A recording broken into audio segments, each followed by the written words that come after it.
If you want to set a photo as a wallpaper on OnePlus 15, what you can do is you can go to settings. Next, we're gonna choose home screen, lock screen, and style.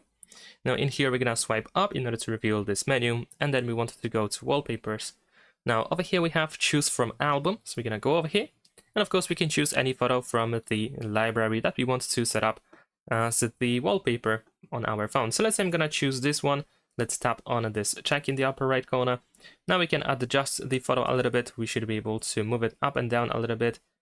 There we go. Let's choose apply to. And of course, we can choose if we want to apply it for the lock screen, home screen, or both. So let's say I'm going to apply it for both. But before we move on, we can still adjust the photo a little bit. We can still zoom in and zoom out. And this time with 2 fingers, we can move it around. For the lock screen, we have the depth option.